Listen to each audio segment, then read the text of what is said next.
Alright, hey guys, what's going on? It's That Home Theater Dude. Got a brand new episode here today. Today I'm going to be making home theater wires. You can use this for your stereo. You can use this for basically anything that you're going to be, using for, audio equipment. So a lot of people know that there's banana plugs, there's spade connectors, there's bare wire connections that you can do. So what I've already done is I've already made a couple of these. This is what I was working with originally, right? Just a standard 14 gauge, 12 gauge wire. I have both. So, just connect these with your banana plugs like that. And then this stuff is rated, the shielding.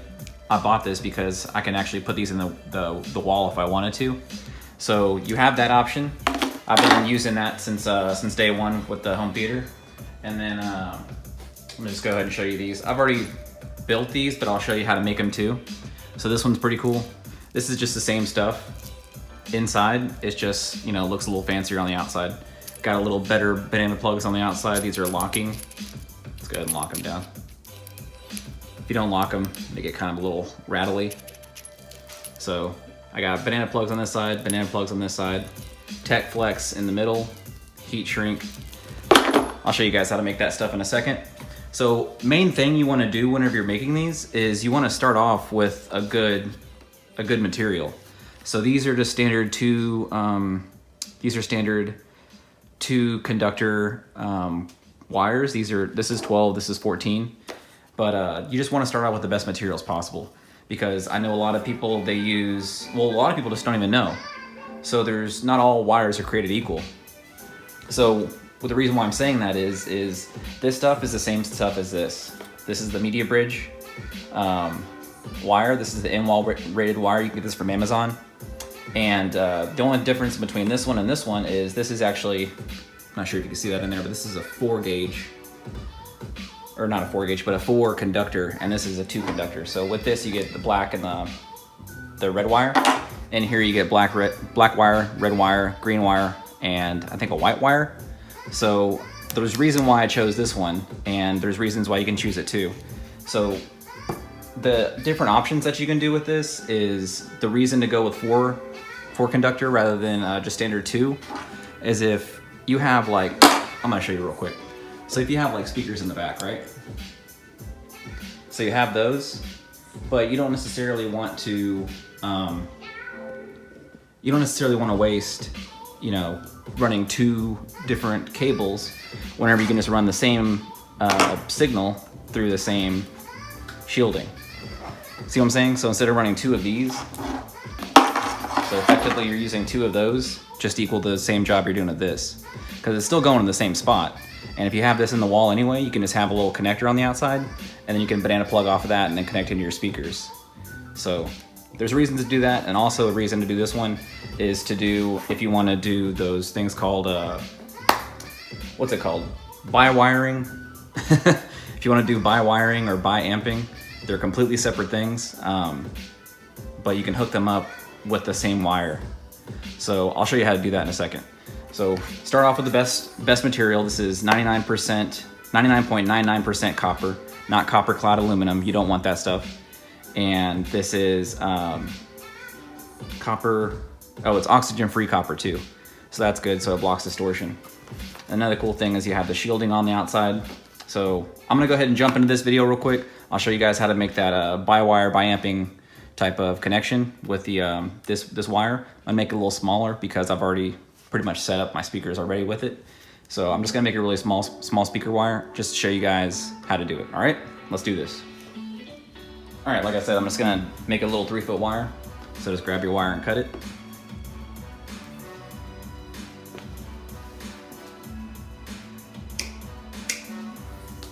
So there you go, got my little 3-foot wire. So first thing I'm gonna do is I'm gonna go ahead and remove this shielding.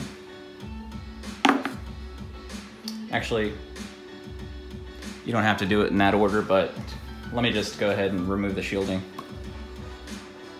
So make yourself a decent amount of space on here. So now I've noticed doing this a couple times that if you're using this type of, any wire that has a shielding like this on the outside, it's hard to cut it and not cut the actual wires underneath themselves, so that would be bad. So just sit there, take your time with it. This is actually, I'm taking way too much time with this because I'm being really careful on camera. I swear if I'm not recording, I'm not being this careful. So there you go.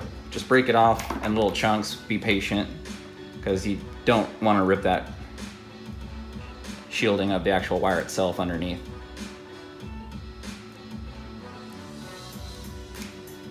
So what I like to do is I like to just get some superficial cuts in there and just kind of just pull it. See that? So now you can get that off. It's gonna come with this goofy little wire. You can either cut it, burn it off, whatever you want to do with it. So now that's gone. So now you got your conductors. So these are typically, what I like to do is I like to mate the black and the white together, and then I like to mate the white and the green together, but that's a little down the road. So for this purpose, what you can do is, if this is gonna be your by wiring side, this one's gonna be 4, and you're basically gonna connect 2 of these on the other side to 2. So since this is 14 gauge wire, you're gonna be making 2 14 gauge wires. If you add them together, it equals the conductor of an 11 gauge wire. So that's the reason why a lot of people do this. It's not necessarily completely necessary if you're just doing by wiring, but people just swear by it. So if you wanna do it, this is how to do it. All right, so what I did is I went ahead and started doing the Tech Flex. So here's Tech Flex, right? Stuff looks kind of cool. Like I said, doesn't matter what you put on the outside of it, just make sure you guys start with really good conductors, because that's the whole reason for all this.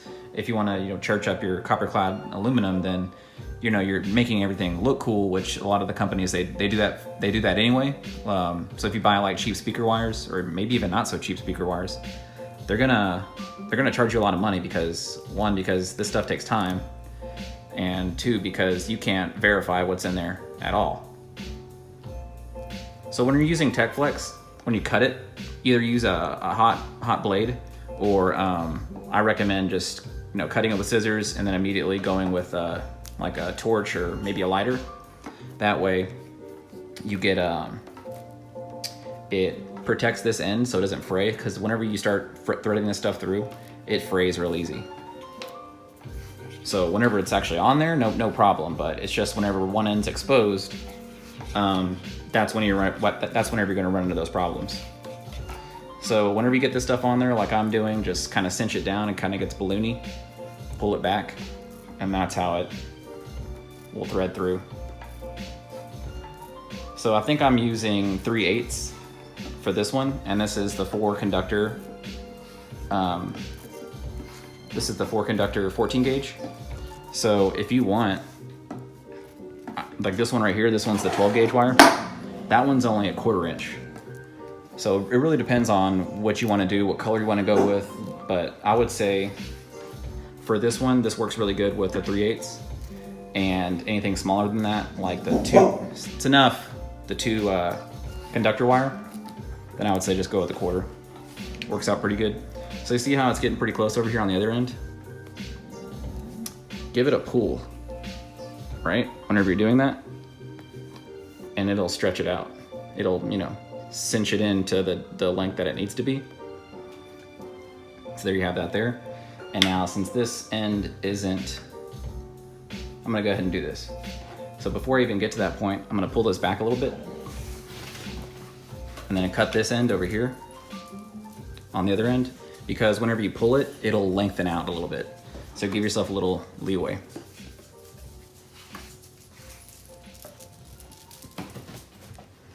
Cut it. See that? And then you're immediately gonna grab it with a lighter, torch it real quick. And this stuff is kind of like a plastic, so it'll heal on itself. Okay, so now here's the part that actually gets a little tricky. So just real quick, I went ahead and put the Tech Flex on there. I went ahead and put 1 round of heat shielding on there already. This is the red one. And then another one of heat shielding over the top of this, so that they kind of made up together. It's not necessarily you have to do it that way, but I like it because it kind of looks cool. What I would say doing is, if you're starting with this end, just put your heat shrink on there first, so that it's on this TechFlex part, and then work it from there, because if you have it over here and you're trying to cinch them together, it'll be a pain. So put it over here, make it a little easier for you, and then work it back over toward this end. So right here, all we got to do now is go ahead and cinch all this stuff together.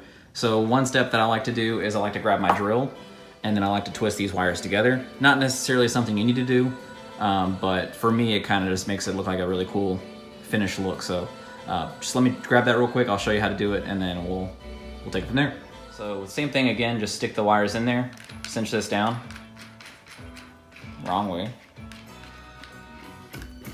So cinch the wires down onto, well, the actual chuck onto the wires, and then just give it a twist.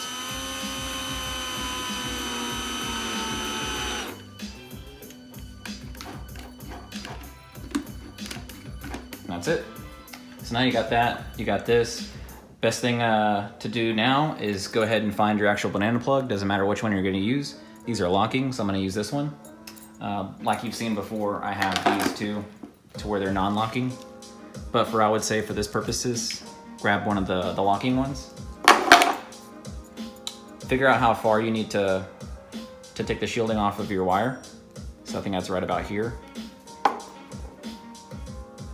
And then just de-shield it. I've noticed with this 14 that you just want to go one notch below what the wire is. So this is a 14 gauge. Just use the 12 on there, and it works pretty good with taking it all off.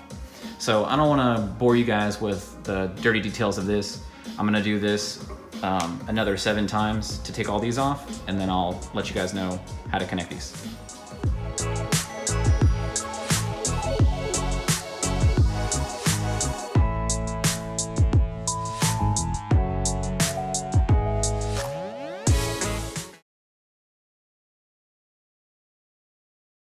Okay, so now I went ahead and just did a little time lapse through all that, but this is the finished product. Well, this is the working product, what we have now. And so you want to have 4 of the conductors stripped out like that. And if you're going to be doing bi-amping, then I would say put 4 banana plugs on this one, and then for this other side, have 4 banana plugs on that one too. Just for my purposes, I'm doing what's called bi-wiring. So that basically means that since this plug's going to be going into the amplifier itself, there's only 2 plugs for the amplifier, and then there's 4 plugs on the back of your speaker itself. So a lot of different ways to do it. So I was talking about bi-amping with this one, bi-wiring with this one. So if you're going to be doing bi-wiring, connect 2 of them together, and then have 4 on the other side. And if you're going to be doing bi-amping, which is completely different, that means you have 2 amplifiers coming in. So that would mean you would have, this would be your, say this would be your tweeter, and this would be your driver, right? So have that to where that one goes to this one, and then this would be another tweeter and driver. And on the other side, so say if I just bring this back, and on the other side you're going to have this going into one set of amplifiers, this going into another set of amplifiers. Get it? So completely separate things. So I just wanted to clarify that now. A lot of people are a little confused on what the difference is, but for my purposes, I'm using this for bi-wiring. So that's the reason why I'm setting it up this way. So just real quick, I went ahead and measured the distance that I needed for this. And obviously you can church these up too. So if you wanted to use some of the heat shielding, you can stick that on there. Make it a little cleaner. You don't necessarily have to do it, but stick that on first, right? And then another big thing is whenever you're doing these wires, stick this on first and make sure it's the proper way, because this one, I'm not sure if you can zoom in on that, but this has a little logo on it and it's threaded a certain way.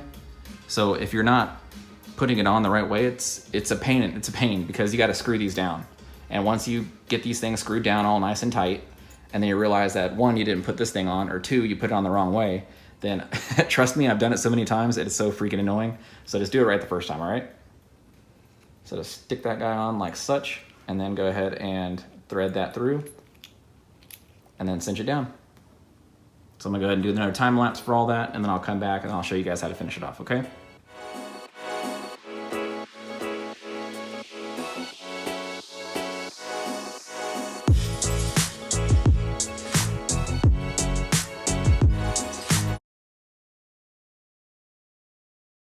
All right, and that's it. So like I said, really important to do these steps.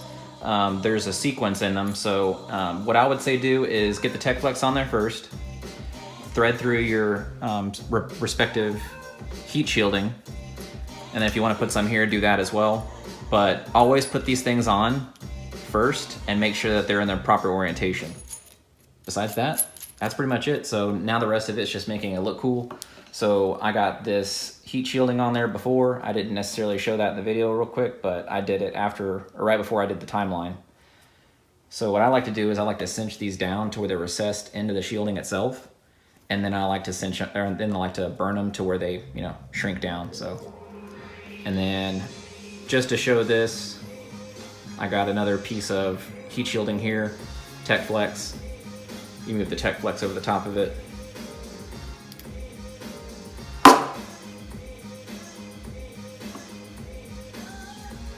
And then you just cinch that down to where it goes right over the top. There you go. So now all this stuff's ready to burn. And you see how I kind of doubled this one up, so this one's a little shorter. So don't mind that, guys. Sorry about that. Some things don't necessarily work perfect, and whenever you have, you know, recording things, they don't come out exactly the way you want them. So ideally, they would be the same length, and I wouldn't have to have double over that wire. And another thing I will say with this type of connection, a lot of people are going to say that, hey man, you should have soldered them, but that's definitely an option. You can even do this even after the fact if you wanted to, because these, the way they are, is if you can look in here real quick, like they have this little pocket of bare wire, or well, not bare wire, but the wire and the connection itself. So if you want to just, you know, solder that up real quick, you can definitely do that. And you don't necessarily have to do it the time that you're making them. You can do it whenever you want, but obviously the best connection is going to be a solder connection. So I'm saying that that's a possibility as well. So let's go ahead and just burn these up real quick, and then we'll have our finished product. So this part's pretty easy. All you do is just light it on fire real quick. I would say the lighter method probably isn't the best. So what I would like to do is obviously get a heat gun. That would work out a whole lot better than being a heathen and just lighting these things on fire. One, because, you know, it'll leave this black soot on there. And two, I mean, these are expensive little wires, so why would you be using a little lighter for it? So to each their own personal preference. I would easily do a heat gun, but I don't have a heat gun, so keep that in mind. So after everything's all said and done, just give it a quick little wipe. That'll get a lot of that soot off of it. If you get little black marks on there, don't worry about it. More than likely it's gonna come off. See how my finger's dirty now? So that's it. Now you got your actual wire. So what I need to do is I need to do the other side, and through the magic of time lapse, you guys don't have to see any of that. All right guys, and just like that, we're done. So that was easy enough. It only took, well, I don't know how long it took, but it took a long time. So if you guys have the time to do this stuff, easily recommend, you know, just saving yourself some cash, doing this stuff yourself. I'll put the total cost in the bottom for this stuff, but I mean, it's inexpensive. So if you want to save yourself some cash, do this stuff yourself, you're gonna come out with some pretty cool looking cables like this. We got those. This is the alternative, you know, good enough. And then this is a really good one. Actually was going to make more of those with the speaker pants, but I couldn't find them. My dog took off with them, so I only got to use one. So this is what the speaker pants looks like. And I would say they work really good with 12 gauge, but if you're gonna be using that dual conductor or 4 conductor 14 gauge, then I don't think I would recommend this unless you heat these up and, like, you know, expand them out, because it was a tight fit whenever I was trying to do it. But yeah, that's it. So a couple different options for you. You got your 12 gauge wire, got locking banana plugs, you have your bi wiring wire, and then you also have, if you want to do bi amping, you can do that as well. Let's see here, what else do I got? I got this one, which I did the spinny cable on. So if you guys want that as well, same thing with the drill. I just finished it off with Tech Flex. So if I were to, you know, obviously make this a good connection, I would cut it off here and then just make this a little bit of heat shrink here, make these the banana clips, and that's it. So it would come out basically looking just like this. So you guys got a lot of different options out there to make these wires, but like I said, most important thing is you want to start with a really good conductor. So get yourself oxygen-free cable, get yourself almost 100% copper. More close to copper you can get, the better. You don't have to have these things cryogenically treated or anything. You guys don't have to put batteries in your wires like like I see some companies trying to sell people for like hundreds of dollars. So and I'm sure I'm gonna catch flack for saying that stuff on this channel, but I mean, like I said, I'm all for you guys. I'm all about sharing my journey on how to do this stuff. So if I find tips and tricks along the way, I like to share them with my subscribers. So that's about it. And I'm gonna go ahead and end this video here. I know it got a little long, so thanks for sticking around, guys. And like I said, you want to mash that subscribe button. I really appreciate it. You guys wanna throw a comment in the comment down below, go ahead and do that. And I read all those, so I get back to you guys pretty quick. Besides that, I mean, this is done. So I appreciate you guys sticking in there, watching this video. It took me a long time to do it. I've been wanting to do this for a long time. So I'm gonna go ahead and end this video here. Appreciate it. Catch you guys next time.